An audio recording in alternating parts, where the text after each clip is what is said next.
Welcome to day 5 of Journey to Jacked.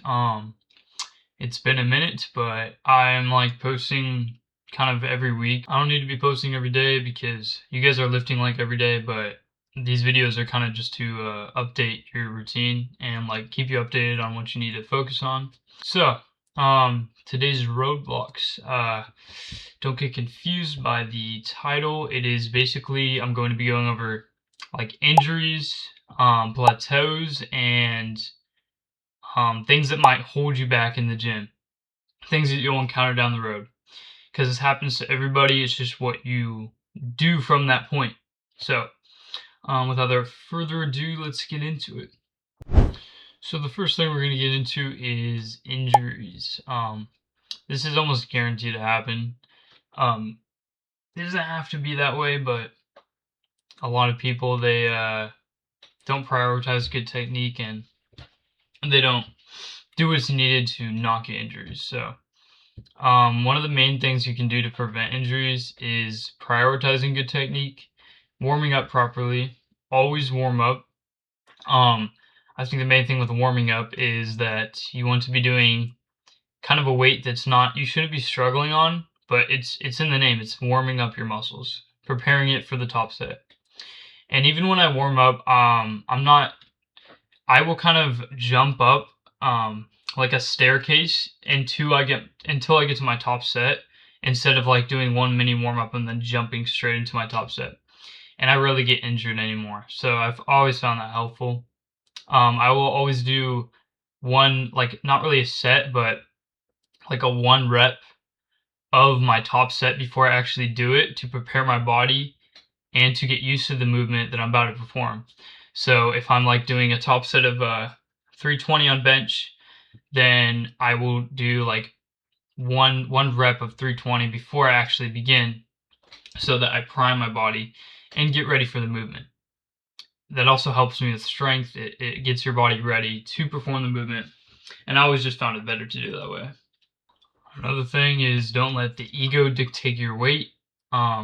You want to just be following progressive overload, and don't be like, fuck it, I'm gonna go up in weight. Like, don't do that. Prioritize good form. This is important. If you are ego lifting, including like other muscles, if you're doing curls and you're like using your back a lot, you are not performing the movement in the best technique, and that is high risk of injury. So you want to make sure you are doing grade book form. But however, if you do get an injury, you want to be laying off that muscle group for weeks, maybe months, depending on how bad the injury is. That's important because you're only going to make the injury worse if you try to push through it. I've been there. It's literally, if you think you have this tough mindset of, I'm just going to push through the injury, that is not what you want to do, because you're actually going to hold yourself back even more and lose more muscle if you try to push through it, because you're going to stay injured. So in the long run, it's better to lay off the injury. If you get a shoulder injury, lay off any sort of pressing movement for a while, or go really light and slowly up the weight until you get back into your top sets without any pain or discomfort. So that's one of the main things when it comes to injuries, laying off of it until it's fully healed, depending on how bad the injury is. But I haven't been seriously injured in years, so if you just follow what I've been talking about, you should be fine. Alright, don't worry too much about that. Just keep good technique, don't ego lift. Alright, that leads us into roadblock 2, which is sickness. Everybody gets sick, right? Everybody. So do not be put down when you get sick. But the main thing when it comes to sickness is you're not going to be hitting the gym. And don't have the same mindset, guys. You're like, fuck it, I'm gonna hit the gym anyway. No, bro.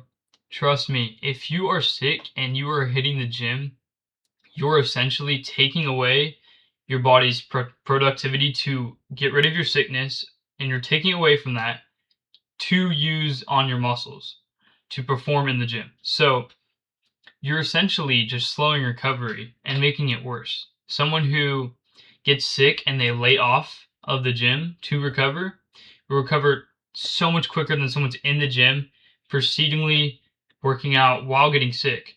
that's going to prolong their sickness and therefore prolong less recovery with muscle mass. You can still do a few things to recover quicker. What I do, and don't quote me on this, but this works for me. I'm not like a health professional or anything, but I will take raw spoonfuls of garlic every night. From the second you feel that sore throat, raw spoonfuls of garlic, it goes away in a few days, and it's crazy. And there's other things you could do, like tea, like basic stuff, getting a lot of sleep. But you can just knock out your sickness in like a few days, so you're right back in the gym. Also cut out sugar. Sugar is literally feeding the bacteria in your body to prolong the illness. So cut out sugar completely. You'll get rid of it very soon. When you come back into the gym after you're recovered from your sickness, do not go back to the same weight. You might feel tempted to do so, but you want to ease back into your training because you're going to be weaker. But that only lasts for like the first few workouts, getting back into it, because your body's just recovering from being literally attacked. So don't worry about that. Literally just go slightly louder the first day. Next day you'll probably feel fine. You'll be back into it. Also, I rarely get sick. I get sick a few times a year maybe, because one of the main things with sickness is not maintaining hygiene and just eating junk food. So if you maintain a healthy diet, like I rarely have sugar, I kind of cut out added sugar. And another thing with that is you feel more energetic as a whole cutting out added sugar. So cut out added sugar with processed foods too, stuff like that. If you eat whole foods and you're overall healthy with your diet, then you'll rarely get sick. All right, that leads us to roadblock number 3, plateaus. This is something every gym bro will go through in their journey. So this is more later down the road, but I'm still going to talk about it because what the hell? It's like a fly. Because it's something you're going to face at some point. Could be earlier, could be later. So I might as well get it out of the way. What is a plateau? Your lifts stop increasing. When you're trying to do progressive overload, you just can't add weight. Like this happens later down the road because your body's getting so used to lifting that it doesn't want to change. Your physique doesn't want to change. So progress feels stalled. Your body adapts over time and recovery may be lacking. So there's a few things that might cause that. Number one being calories might be too low.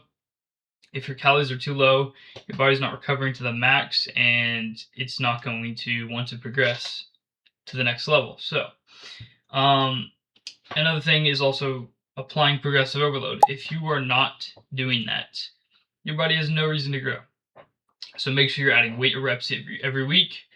I keep bringing that up, but that is very important. So make sure you're doing that. Sometimes you just need more patience too. It's not always gonna, just keep going to the next tier. Like eventually your progress is gonna slow, but you have to stick with it and trust me, in the long run you will be making progress. Okay. So what's some things you can do to break a plateau? Well, review your nutrition. Are you consuming enough calories? Are you getting enough sleep? And are you recovering enough? That is the main thing, because maybe all you need is one deload week. We will get into that later, but essentially what a deload is taking the week off, either skipping the gym for a week or going very light to just reestablish your muscles and recover. So it could be that you're fatiguing too much, or that you're not getting enough recovery, you're not getting enough sleep.